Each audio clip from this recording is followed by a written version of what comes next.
할렐루야, 사랑 성도 여러분, 반갑습니다. 매일의 묵상, 삶의 변화. 자, 오늘은요, 누가복음 말씀을 이제 읽도록 하겠습니다.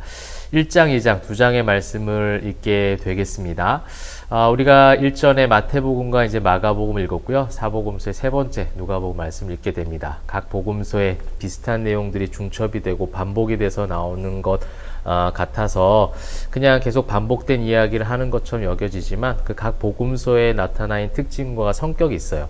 그냥 간단하게 정리를 해보면 마태복음은 예수님께서 정말 유대인의 왕이시고 참된 유대인의 왕이시고 하나님께서 구약의 말씀을 통해서 구원자를 예비하시겠다 예언하셨던 선지자들 통해서 예언하셨던 그 모든 것들이 구약의 말씀이 다 성취가 된 만왕의 왕이신 예수가 이 땅에 오셨다라는 것을 구약적인 배경을 가지고 또 구약의 예언을 성취한다라는 그런 개념으로 설명을 많이 해주셨다면 마가복음도 그런 부분이 있어요. 사복음서에는 다 구약의 예언이 성취되었다는 그 기초가 있긴 합니다.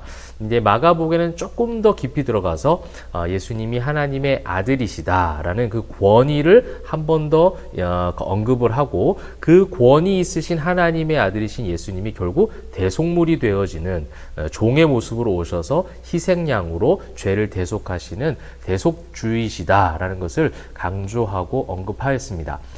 그런 어떤 배경 가운데 이제 흐름 가운데 누가복음은요. 어떻게 보면 이 누가라는 저자의 특징을 가지고 우리가 한번 볼 필요가 있어요. 누가라는 사람은 의사라는 직업을 가지고 있었기 때문에 굉장히 논리사고가 과학적입니다. 그리고 세심하고 세밀하죠. 모든 어떤 일들을 바라볼 때에 어떤 가정 추측보다는 팩트에 아주 집중하는 사람인 거죠. 그래서 어떤 일이 있고 어떤 사건을 보았을 때 그 역사적 사건을 기술하는 그런 어떤 달란트와 능력이 아마 더 많은 사도들이 비교해 봤을 때 더 많이 있었을 거라는 거예요. 하나님께서 그 은사를 주셨겠죠. 그렇기 때문에 신약 성경의 유일한 역사서인 사도행전을 또 집필하도록 하나님께 사용하셨을 겁니다. 그렇죠? 모든 사도들이 예수님이 승천 이후에 복음을 전하고 교회가 태동이 되어지고 그 교회가 핍박으로 말미암아 흩어지지만 그 흩어짐 속에 복음이 땅끝까지 이르러 증언이 되어지는 그 사건과 그 기록들을 어떤 과학적 논리와 모든 사실의 팩트 중심적인 그런 사람의 성량을 사용하셔서 기록하게 하셨다라는 거예요. 자, 이 말씀을 드린 이유는 무엇이냐면 누가복음 1장, 2장을 보시게 되면 과학적인 논리 전개라기보다는 신비와 신화와 같은 이야기가 더 많이 나오고 있습니다. 그리고 1장에는요, 나이가 들어서 더 이상 이제는 자녀를 잉태할 수 없는 그런 나이까지 차 있는 두 부부에게 하나님이 구약에서 예비하셨던 예수님의 오실 길을 예비할 세례 요한의 탄생을 지금 이야기하고 있어요. 신비로운 가운데 이야기하고 있고 그것을 이제 그 반열에 따라서 성전에 들어가서 직무를 감당하던 중에 천사를 통해 이야기를 듣게 되고 나와서는 입이 열려지지 않는 이 모든 것들이 어떻게 보면 과학적으로 말이 안 되죠. 그 이후의 이야기도 그렇지 않습니까? 그 이후의 이야기는 누구예요? 예수님의 아버지와 어머니 요셉과 마리아잖아요. 정혼만 했지 아직 결혼을 하진 않았어요. 약혼 상태입니다. 그런데 유대 사회에서 약혼 상태인 그 부부 사이에 아이가 태어난다는 것은 말이 안 되죠. 그렇기 때문에 천사가 나타나서 성령으로 잉태할 거라는 거예요. 여러분 이게 과학적으로 설명이 되냐는 거죠. 굉장히 신비롭고 신화에 가까운 이야기인데 이것을 누가 썼다고요? 누가 썼냐면 누가가 썼어요. 그죠? 누가라는 그 어떤 과학적 논리가 충만한 사람, 팩트가 아니면 사실적인 이야기가 아니면 절대로 써내려갈 수 없는 그런 기질과 그런 특징을 가지고 있는 저자를 하나님은 사용하셔서 가장 신비로운 이야기, 그러면서도 가장 역사적인 팩트의 이야기들을 지금 기록하게 하셨다는 겁니다. 여러분 이 신비로운 이야기가 신화가 아니라 역사적 사실이라는 것을 믿고 읽는 것이 바로 누가복음의 출발되는 가장 중요한 읽는 관점이 될 것 같아요. 그래서 여러분 이 말씀을 내용들은 여러분 많이 아시는 내용입니다. 근데 이 내용들 읽어가시면서 하나님이 누가에게 이러한 글을 쓰게 하셨구나. 누가가요 이것이 믿어지지 않으면 그리고 이 사실들이 한 사람에게만 확인했을 건 아니라는 거죠. 사복음서의 특징 자체가 사실은 구전에 의해서 받아 쓴 내용이라고 우리는 학자들은 많이 이야기합니다. 구전이라는 건 뭐냐면 어떤 사람에게 그 이야기를 들어서 그걸 쓰는 거예요. 근데 그것을 그냥 한 사람에만 들은 것이 아니라 여러 사도들, 목격자들의 증언에 따라서 가장 사실적인 이야기를 모아서 기록하게 하셨다는 거죠. 그렇기 때문에 이제 내일도 제가 그런 언급을 잠시 드리겠지만 마태, 마가, 누가에 나오지만 마태는 이런 표현을 썼고 누가는 또 다른 표현, 또 누가는 또 다른 표현. 그러니까 마태, 마가, 누가가요 같은 이야기지만 어떤 지칭하는 사람을 다르게 표현할 수도 있고 장소를 조금 다르게 표현할 수도 있고요. 그 내용에 대해서 좀 더 많이 쓴 사람, 좀 더 적게 쓴 사람. 그래서 병행 본문이지만 같은 내용이 마태, 마가, 누가, 요한에 나와도 조금씩 이야기가 다르다는 것은 구전을 통해서 사람이 사람의 이야기를 듣고 쓴 내용이라는 굉장히 현실적이고 사실적이라는 것을 이렇게 논증하는 그런 어떤 증거가 되기도 하다는 거죠. 그래서 우리가 병행 본문 연구도 따로 있는 겁니다. 이것이 정말 역사적인 사실이었고 그 사실을 들었던 많은 사람들, 그 사람들의 이야기가 총집약이 되어져서 그것이 표현되어지고 있구나. 그냥 하나님께서 사람을 로봇 삼아서 그냥 기계적으로 쓰게 하신 것이 아니라 그 사람들이 봤던 감정, 어떤 성향을 가진 사람들이 다양하잖아요. 그죠? 어떤 사람은 이성적이고 논리적이고 어떤 사람은 감성적이고 그래서 그 특징들을 살려서 이 복음서를 기록하게 하셨다는 겁니다. 그래서 A라는 사람, B, C, D 이 모든 사람의 증언이 다 맞는 거예요. 그러니까 어떤 사람은 이렇게 말하고 어떤 사람은 또 저렇게 말한다면 이건 조금 의심해 볼 만한데 라고 그것을 의문을 가질 만한 과학자가 누가라는 거죠. 근데 누가는 모든 사람의 증언, 그 당시에 목격한 사람, 그 이야기를 들었던 사도들, 연관이 없는 사람들의 증언까지 다 들었을 거예요. 근데 그것이 다 맞아떨어지는 것을 듣고 확실하게 믿는 마음으로 또 성령의 감동을 받아서 썼다라는 거예요. 그러니까 역사적 사실이라는 것을 굉장히 확실하게 증거하고 있는 성경이 누가복음이 되겠습니다. 그러한 가운데 1장에서 이제 주목할 만한 것은 그런 어떠한 신비로운 환상 가운데 그 중심 가운데 있었던 두 가정, 그죠? 사가랴와 엘리사벳, 또 요셉과 마리아. 이 두 가정 가운데, 마리아가 우리 6절부터 나오는 마리아의 찬양의 고백이 나오고 있어요.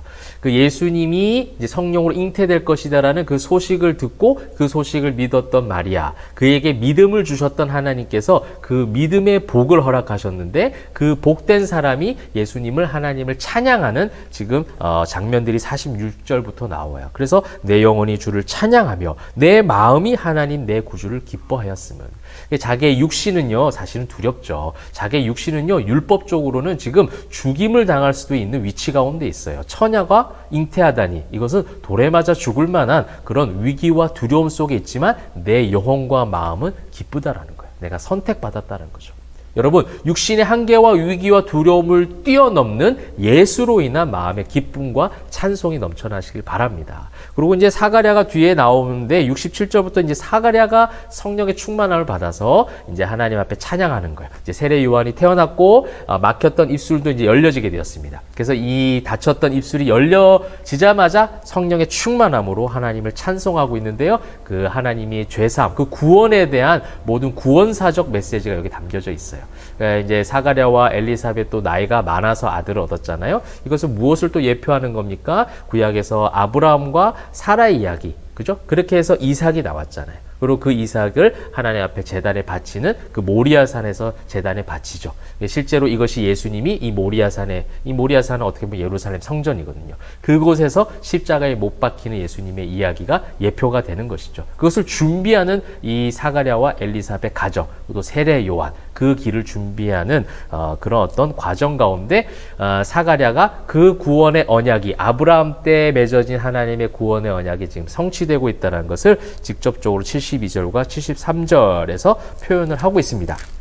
그래서 굉장히 중요한 고백들이 1장에 많이 나오고 있고 2장 역시도 이제 1절부터 7절에 보시게 되면 이제 가이사 아우구스도라는 사람이 나오고요. 이 호적은 구레뇨가 수리아 총독이 되었을 때 처음 한 것이다. 이렇게 이제 정확하게 어느 왕 때에 어느 총독 때에 있었던 그런 역사적 사건, 그 당시에 있었던 정치적인 여러 가지 일들을 지금 기록한 것은 이것이 이제 누가의 특징인 거예요.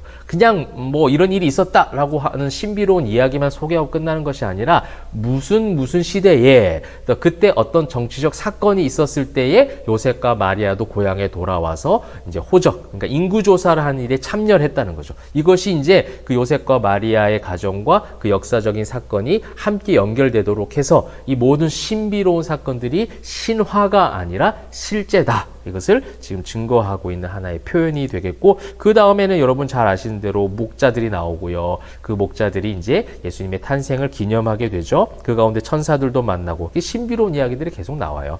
그리고 예루살렘의 시몬이라는 사람이 이제 다 등장을 해서 이제 굉장히 의롭고 경건한 사람인데, 이 사람이 아기를 안고 하나님을 찬송합니다. 29절부터 32절 구원을 보았고 예비하신 것이고 비추는 빛이고 주의 백성 이스라엘의 영광이다. 그래서 메시아이심을 이 시몬이라는 사람을 통해서 찬송으로 경배하도록 해 주었습니다. 그것을 이제 누가는 기록을 한 거예요. 그러니까 역사적 예수의 탄생, 그 예수의 탄생이 신비, 신화가 아닌 실제다. 이것을 지금 누가복음에서는 아주 많이 강조를 하고 시작을 하고 있습니다. 사랑하는 성도 여러분, 제가 이 예수님의 이야기, 누가복음에 나타난 예수님의 이야기가 실제다라는 것을 강조하는 것은 무엇이냐면, 예수님의 십자가와 부활, 또 예수님께서 이 땅에 오셔서 나를 사랑하심으로 죽기까지 나를 사랑하셔서 구원하셨다라는 사실이 내 인생의 실제가 되기를 소망합니다. 단순한 종교심으로 믿는 신이 아니라 정말 나와 함께 하셔서 날마다 문을 두드리시고 나와 먹고 마시고 동행하기를 원하시는 친구 되어주시고 신랑 되어주시는 그 예수님이 늘 나와 함께 하심이, 그것이 삶 속에 팩트가 되어지고 실제가 되어지고 현실이 되기를 소망해요. 그것이 될 때에 주님 다시 오실 때까지 거룩한 신부가 될 수 있습니다. 주님 다시 오실 때까지 수많은 영적 공격을 이겨낼 수 있는 믿음의 군사가 되는 줄 믿습니다. 남은 한 주도 그렇게 승리하는 우리 포에마 교회 성도님들, 예수로 말미암아 행복하고 평안하고 감사가 넘치시기를 주님의 이름으로 축복합니다. 기도하겠습니다. 사랑과 은혜가 풍성하신 하나님, 예수 그리스도가 우리 마음속에 있음을 믿는 그 믿음이 우리 삶의 실제가 되게 하시고, 이것이 우리의 모든 삶의 현장 가운데 놀라운 승리로 감사와 평안과 찬송으로 나타날 수 있도록 인도하여 주시옵소서. 감사드리며 살아계신 예수 그리스도의 이름으로 기도합니다. 아멘.